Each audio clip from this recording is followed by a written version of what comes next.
Breaking news in the NFL once again, we have another injury in the Los Angeles Chargers organization. Najee Harris is out for the season because of this injury right here.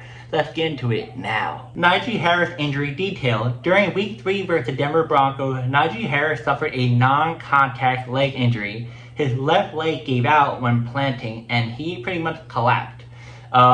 It initially was described as an ankle issue, but further evaluated confirmed a torn Achilles tendon. Harris was carted off the field in the second quarter and ruled out for the remainder of the game. Later announced confirmed he will miss the rest of the 2025 season. Harris' 2025 season up to the injury. This was Harris' first season with the Chargers after leaving the Pittsburgh Steelers.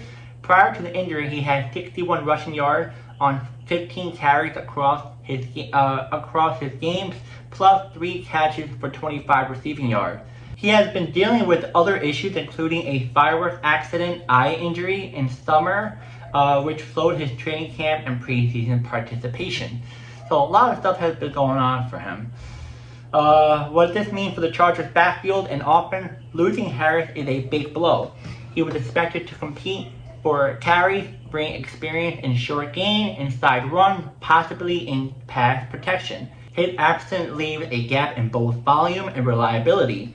Other backs on the roster will need to absorb more workload. Rookie Hampton is likely to take on a larger role, as well as Hassan Haskins or other depth backs. Chargers offensive game planning will have to adjust. Fewer vanilla inside run, with Harris potentially more spread, more reliance on teammates. It can influence how defenses react, which could open opportunities elsewhere. So receivers, quarterback run, etc. Now, fantasy football, impact. How does this impact fantasy football? If you have Harris on your team, or if you have him as your backup running back, or you have him on waivers, what happened? So, Najee Harris with a torn Achilles. Harris is right off for fantasy rosters for the rest of the 2025 season. No more starts, no more upside. If you drafted him or held him, you need to pretty much let him go. But we have other players that we're going to be talking about in this. Hampton now becomes the running back 1 in LA by default. He has immediate value in most leagues. He should be started as the RB2 or even high-end flex depending on matchups. Then we have the backup of Hampton, Hassan Haskins. These backups become more relevant. Depth matters here. If Hampton, starts to be a little bit shaky, or the Chargers ride platoon backup option, could see meaningful action.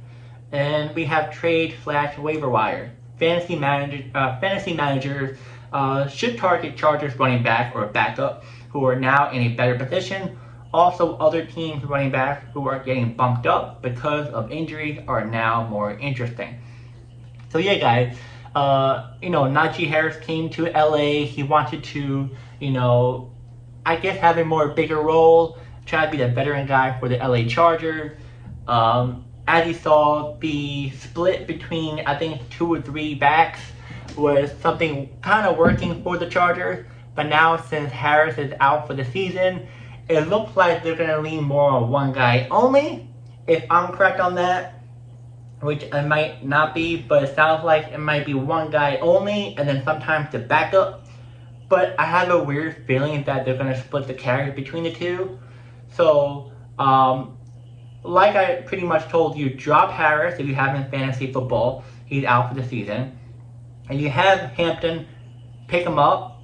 If you have him as your backup, flex play. I wouldn't really start RB2 because you're not really sure how they're going to be starting Hampton. He might split the carries with the other running back. So I would flex him for now. If you have someone that's better than Hampton, definitely put them, above him.